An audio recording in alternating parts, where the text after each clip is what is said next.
Good morning friends. GST platform के YouTube channel में आप सभी का स्वागत है। जी हाँ फ्रेंड्स, अगर आप अपनी जीएसटी रिटर्न फाइलिंग को लेकर के सीरियस नहीं हैं तो अब आप तैयार हो जाइए, क्योंकि अब आपके ऊपर लग सकती है नॉन फाइलिंग ऑफ रिटर्न्स की वजह से 100% की पेनल्टी।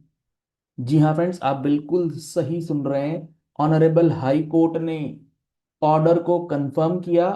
पार्टी चली गई ऑनरेबल सुप्रीम कोर्ट के पास। सुप्रीम कोर्ट ने डिसमिस कर दिया ये कहते हुए कि जो बात हाई कोर्ट ने बोली है वो ठीक बोली है।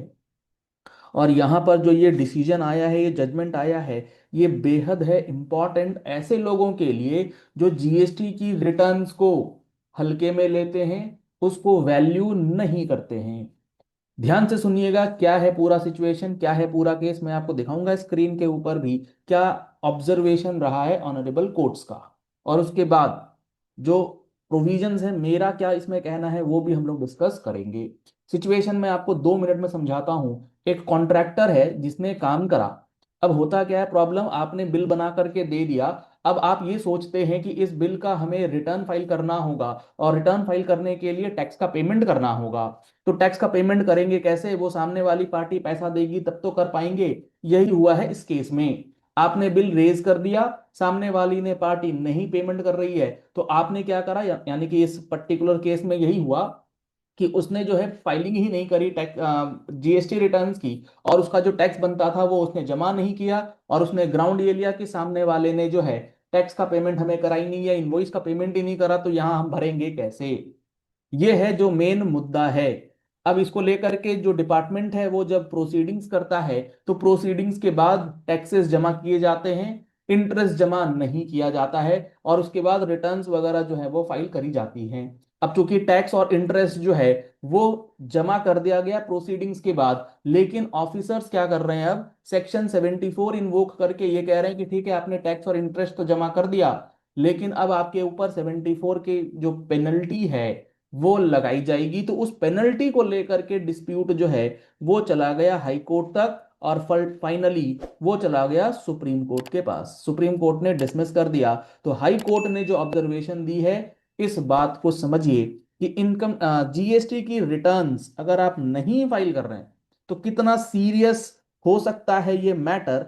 As a GST professional, as a GST accountant, आप लोगों को समझ में आनी चाहिए। मैं सीधा आपको वो जो कॉन्टेक्स्ट है, जो जजमेंट का पैरा है, उस जजमेंट के पैरा के अंदर जो बातें इन्होंने लिखी हैं, यहां पर आपको जो ऑनरेबल कोर्ट का ऑब्जर्वेशन है वो दिखाऊंगा, तो आपको चीजें समझ में आएंगी। मैंने बैकग्राउंड आपको बता दिया कि रिटर्न फाइल नहीं हुआ, उसकी वजह से पेनल्टी का डिस्प्यूट है। In the present case there has been failure on the part of the petitioner in filing monthly returns and making payment of taxes under the said monthly returns। आपको return file करना compulsory है। आप return नहीं file करेंगे तो इसमें क्या हो रहा है ना, दिस में नॉट अमाउंट टू फ्रॉड। अब सेक्शन 74 जो है वो इन्वोक करने के लिए उसमें 3 कंपोनेंट होने चाहिए। कौन से 3 कंपोनेंट? पहला होना चाहिए कि उसमें कोई फ्रॉड किया हो, आपने आपने कुछ करा हो फ्रॉड के साथ साथ, कोई विलफुल मिस स्टेटमेंट, आपने कोई गलत जानकारी दी हो। या फिर तीसरा कंपोनेंट होता है जिसे हम लोग कहते हैं सेपरेशन ऑफ फैक्ट्स, आपने कोई फैक्ट्स छुपा लिए हो। ठीक है, तो अब तय ये करना है कि जो नॉन रिटर्न फाइलिंग है, क्या वो फ्रॉड है? Answer is no.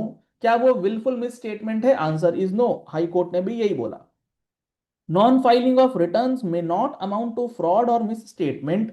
Explanation 2 to 74 states that the separation for the purposes of this act would mean non-declaration of facts or information which is required to be declared in the returns statement or report or any other document which needs to be furnished under the act। यानी कि अब court ने ये बोला है कि explanation 2 of section 74 कहता है सप्रेशन में हम क्या क्या लेंगे। सप्रेशन में हम वो सारी चीजें लेंगे जो कि हमने आपसे रिक्वायर्ड करी है under the act. Return filing करना जो कि आपके लिए मैंडेटरी है एज पर सेक्शन 39, वो आपने नहीं करा, तो हम क्या मान लेंगे कि वो सेक्शन 74 का जो सप्रेशन वाला पार्ट है, आपने ये सप्रेस कर लिया। फैक्ट्स जो है वो आपने सप्रेस कर लिया। To that extent, non-filing of monthly return would amount to suppression of fact।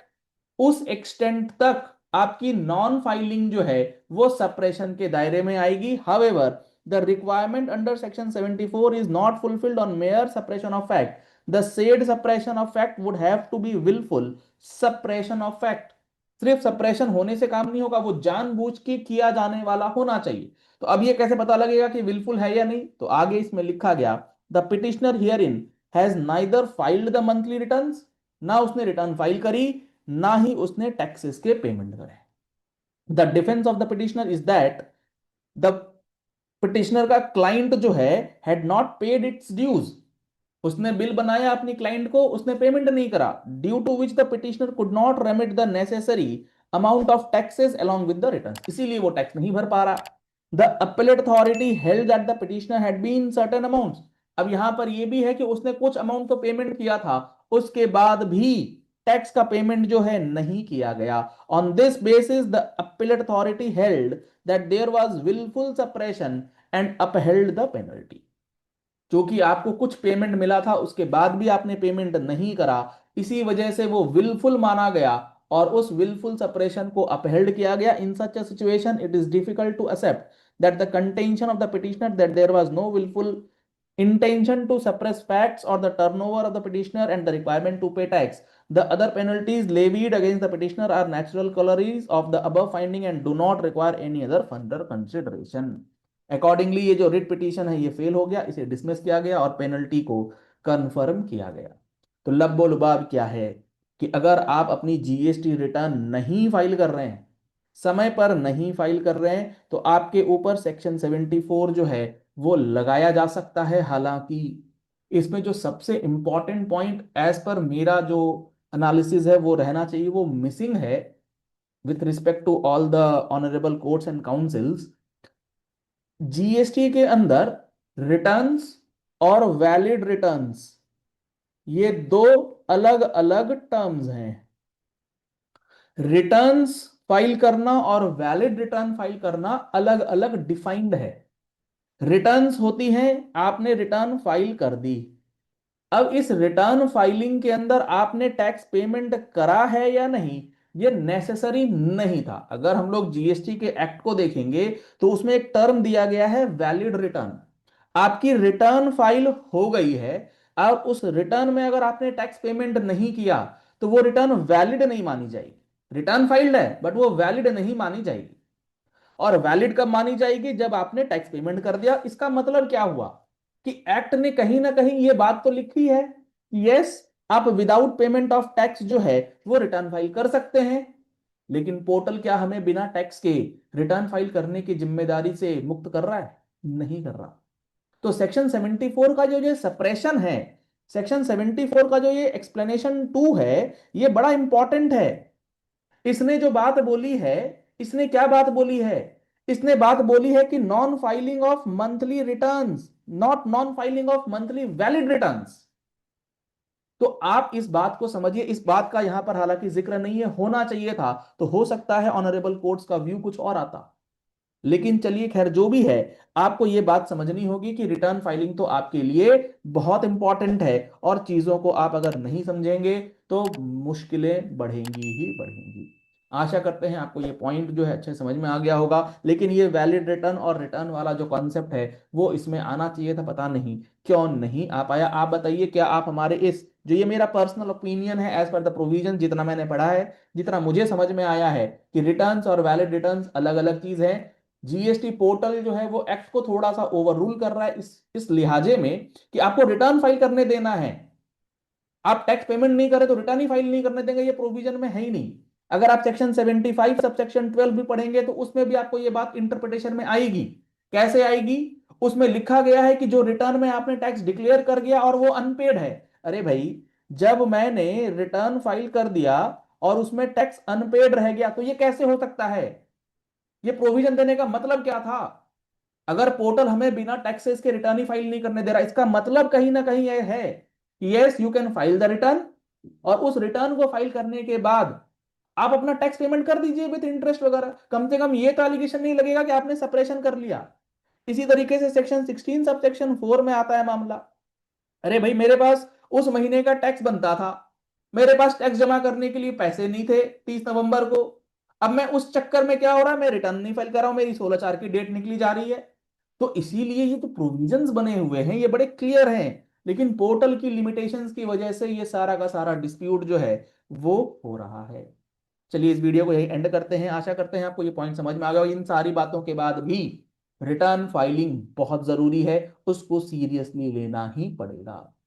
अगर आपने ये वीडियो को पूरा देखा है तो इस वीडियो को ज्यादा से ज्यादा लोगों तक शेयर कीजिएगा, ताकि उनको ये जजमेंट और जो प्रोविजंस के फैक्ट्स हैं वो सारी चीजें समझ में आ सके। और आप जीएसटी के अंदर, जी हाँ फ्रेंड्स, आप लोगों के लिए एक बहुत ही बड़ी खुशखबरी है। सब लोगों के डिमांड के ऊपर अब हम लोगों ने एक शॉर्ट बैच अनाउंस किया है। जो हमारा महारथी बैच है ये तो पूरे 180 घंटे से 200 घंटे का है ही है, लेकिन अब आपको अगर ये पूरा फुल फ्लेजेड कोर्स की रिक्वायरमेंट नहीं है तो आपके रिक्वायरमेंट के हिसाब से कोर्स डिजाइन किया गया है। इसमें आपको मिलेगा सप्लाई, इसके अंदर हम लोग कवर करेंगे रजिस्ट्रेशन, इसके अंदर हम लोग कवर करेंगे रिटर्न्स, इसके अंदर हम लोग कवर करेंगे रिवर्स चार्ज के प्रोविजंस, इसके अंदर हम लोग कवर करेंगे आईटीसी के प्रोविजंस, इसके अंदर हम लोग कवर करेंगे टैक्स इनवॉइसेस के प्रोविजंस, इसके अंदर हम लोग कवर करेंगे पेमेंट ऑफ टैक्सेस के प्रोविजंस, और इसके अंदर कवर किए जाएंगे कॉम्पोजिशन स्कीम। इन सारे टॉपिक्स को मिलाकर के सेपरेट बैच आप लोगों के लिए अनाउंस कर दिया गया है। अगर आप इस बैच को एनरोल कराना चाहते हैं, जो कि लगभग 80 से 100 घंटे का होगा, तो आपको एक लिमिटेड टाइम के अंदर ये पूरा कॉम्प्रिहेंसिव डिस्कशन जो है वो मिलेगा। अगर आप इस कोर्स को ज्वाइन करना चाहते हैं तो कॉन्टैक्ट नंबर्स आपको स्क्रीन पर दिए गए हैं, 9693601228। आप इस नंबर पे कॉल करके, व्हाट्सएप करके इस फास्ट ट्रैक बैच या मिनी महारथी बैच का जो एनरोलमेंट है वो आप करा सकते हैं। बेहद इंपॉर्टेंट है, बहुत ही इंपॉर्टेंट आपके लिए ये अनाउंसमेंट है। जल्द से जल्द अपना रजिस्ट्रेशन करा लीजिए। फीस इसकी है ओनली एंड ओनली 4499। वैलिडिटी इसकी रहेगी 1 ईयर की, 1 year with live and recorded session. Date of purchase से 1 साल की वैलिडिटी जो है वो आपको मिलेगी। अगर आप आज परचेज करते हैं तो आज से वैलिडिटी स्टार्ट नहीं होगी। बैच स्टार्ट हो रहा है हमारा 18 जनवरी 2026 से, आपकी वैलिडिटी उसी दिन से काउंट होगी। तो आपको टेंशन लेने की जरूरत नहीं है, पूरा समय मिलेगा। और ये जो इंपॉर्टेंट टॉपिक्स हैं जो आपको रेगुलर बेसिस पे एज अ जीएसटी अकाउंटेंट और प्रोफेशनल्स काम करने हैं, वो सारी बातें इसमें आ जाएंगी। पहली बार आए हैं हमारे YouTube चैनल पर, हमारे चैनल को फॉलो कर लीजिए, सब्सक्राइब कर लीजिए नोटिफिकेशन बेल के साथ, ऐसे ही इंपॉर्टेंट एंड प्रैक्टिकल वीडियोस के लिए। Thank you and have a nice day.